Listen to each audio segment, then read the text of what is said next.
Aš žinau, kad mano amžiaus žmogui nėra priimtina kalbėti apie tokius dalykus ir jais skelbtis viešoje erdvėje. Aš nelinkiu blogo savo buvusiai geriausiai draugiai ar žmonėm, kurie buvo tame įvykėje. Klysti yra žmogiška. Tikiuosi, kažką su šitą istoriją pamokysiu. Galbūt kažkam padėsiu.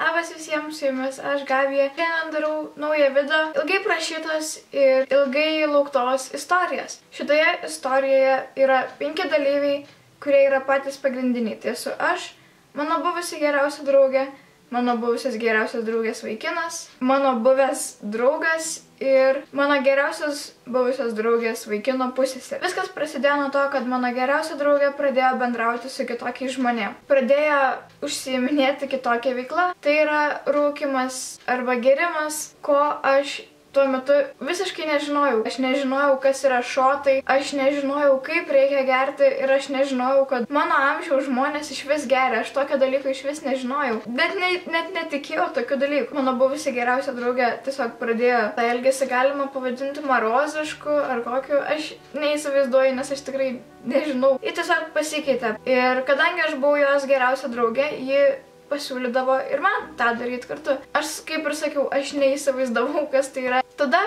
mano geriausia draugė susirado vaikiną, kuris yra toks. Jisai gėrė, jisai rūkė ir, manau, automatiškai galbūt mano geriausia draugė, norėdama jam patikti ir norėdama gal pasirodyti kietesnė, pradėjo daryti tą patį. Mano geriausios draugės vaikinas tuo metu turėjo geriausią draugą, kurį aš pavadinsiu, tarkim, X. Vieną dieną mes išėjom į lauką, tai yra mano geriausia draugė, geriausios draugės vaikinas, X ir aš. Mano geriausia draugė ir jos vaikinas jau draugavo. Jų planas buvo suporuoti mane su X. Mes išėjom į lauką, mes pasivaikščiojom, mes bendravom ir aš turėjau patikti X-ui, X turėjo patikti man ir būtų buvę labai goals, nes būtų buvusios geriausios draugės ir geriausi draugai. Ačiū Dievui, taip nebuvo. Ta diena, kai mes išėjom į lauką, mane pasikvietė, man atrodo, 5 ar 6 išeiti kartu su jais išgerti. Dabar įsivaizduokit mane. Aš nežinau, kas yra gėrimas. Viskas vyko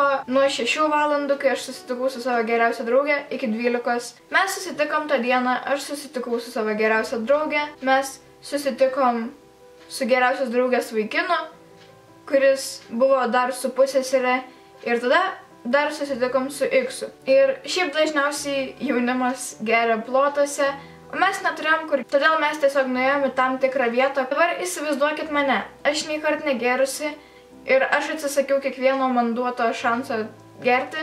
Aš tiesiog nenorėjau gerti. Aš ėjau tam, kad prižiūrėčiau savo geriausią draugę. Mano geriausia draugė išgėrė daugiausiai, bet jei tas nesijautė, viskas buvo puikiai. Ir X pasiūlė nueiti į kitą vietą, kur yra faina, kur galbūt negalėtų pagauti mūsų policija, nes mes tuo metu buvom gan akivaizdžioj vietoj ir kad ten ramu ir kad ten šiaip galėtumėm pabūti. Atsiminkit, kad vis dar yra šalta, kovo mėnesio pabaiga, tik baigėsi žiema. Kai nuėjom šiek tiek nuo mūsų vietos, kurioje prieš tai buvom, pastebėjom, kad mano geriausia draugė nėra labai gerai. Ji elgėsi labai kvailai, ji išgėrė per daug. Sugalvojom, kad kuo greičiau mes nueisim į tą vietą, tuo viskas bus geriau, nes ten jį galės pailsėti ir galų gale ten, nežinau, 3 valandų nakties išsiblaivys ir pareis namo. X taip pat išgėrė ir beeinant mums į tą vietą, kurią pasiūlė X, jis ją pamiršo, jis nebežino, kur eiti ir mes nebežinom, ką daryti, nes mano geriausiai draugiai jau labai blogai. Vos pati paeina, mes nežinom, ką daryti. Gavos taip, kad mes visi sugalvojom eiti atgal ten, kur yra butai ir nueiti į 9 aukštį, kuriame tiesiog būtų šilta, jinai galėtų pagulėti, galbūt kažkiek išsiblaivyti. Mes einam į 9 aukštį, kuris yra, tarkim, kilometras nuo mūsų. Mano draugė nebepaeina. Iš pradžių jinai yra įsikabinusi į mane ir į savo vaikiną. Likus maždaug 400 metrų iki 9 aukščio, ji visiškai nebepaeina. Ji tiesiog krito ant žemės, ji nebekalbėjo, ji tiesiog krito. Ji nebekalbėjo, nebejudėjo, galėjai su ja daryti visiškai ką nori. Jos vaikinas buvo smulkesnis ir tiesiog jos pakelti negalėjo. Todėl mes pradėjom prašyti X-o, kad jisai ją pakeltų ir daneštų iki 9-aukščio. Ir mes apie pusę valandos tos 400 metrų tempėm ją žemėmis ir bandėm ją nešti. Taip mes dasigavom iki lifto, kuris buvo 9-aukštis. Įstumėm ją į liftą, ji parkrito. Galvojom, kad pakilom į 9 aukštą, bet pasirodo pakilom tik į 6. Toliau jau mes tiesiog nebegalėjom ir pasilikom tam 6 aukšte. Sakysiu tiesiai šviesiai, galbūt kažkam bus šlykštu, bet aš esu toks žmogus ir aš negaliu imti ir kažkaip jums pagražinti istorijos, kai ji nėra graži. Mano geriausia draugė nuo tada, kai krito visiškai be gyvybės ženklų lauke dar prieš 9-aukštį, jau vėmė. Jie jau buvo labai blogai, jinai nekalbėjo, jinai nejudėjo, jinai tiesiog vėmė. 9-aukštėje buvo tas pats. Mes ją paguldėm ir tiesiog sėdėjom ant laiptų ir laukiam, kas bus. Galiausiai aš išgirdau, kaip jie vėl pykina, nuėjau iki jos ir su ašarom sėdėjau prie jos. Pasukau ją ant šono, nes kai žmogus vemia, jį reikia paguldyti ant šono, kad jis tiesiog neužspringtų. Paprašiau, kad X-as su jos vaikinu nueitų nupirkti servetėlių ir vandens. Jie nuėjo, nupirko servetėlių ir vandens. Aš ją nuvaliau, stengiausi bent jau nuvalyti, nors ten buvo tiesiog, ten buvo baisu ir aš negalėčiau nupasakot, kaip viskas atrodė, tai buvo baisiausia naktis mano gyvenime tikriausiai. Aš prie jos sėdėjau su ašarom, kai tuo metu jos vaikinas ir X-as ir jos vaikino pusseserė tiesiog sėdėjo ir juokėsi ir galvojo, ką daryti su dar vienu buteliu. Galiausiai atėjo 11:30, kai mano geriausiai draugiai skambino mama.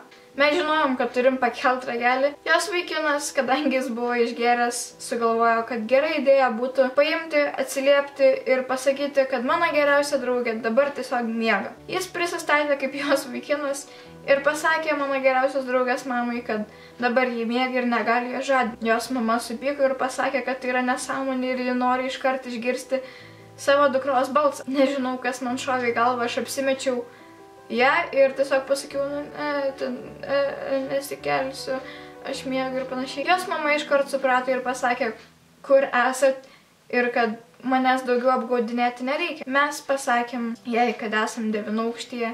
Ji atvažiavo, mano geriausios draugės tėtis ją tiesiog išsinešė. Jos mama visą laiką ant jos rėkė, visą laiką jai sakė, kelkis, o ji be jokių gyvybės ženklų tiesiog buvo nešama savo tėčio. Kitą dieną ji man parašė, kaip visko gailisi, kad jai labai gėda ir ji man labai padėkojo, nes tiesą pasakius, aš jai išgelbėjau gyvybę. Jei ne aš, niekas kitas nebūtų ją pasirūpinęs, galbūt netgi būtų ją palikę tiesiog lauke. Pirmadienis aš ateinu į mokyklą ir man klasiokai sako, tavo geriausia draugė tau parašė pareiškimą. Dar porą kartų neigiau visą tai.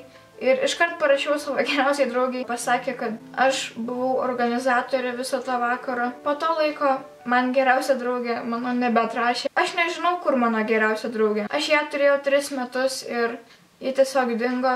Gavosi taip, kad turėjau mokėtis baudą, buvau tardoma policijos ir likau pati kalčiausia iš visos grupės. Moralas šios istorijos toks, kad nesvarbu, ar tavo geriausia draugė tau yra savaitę, ar metus, ar 2.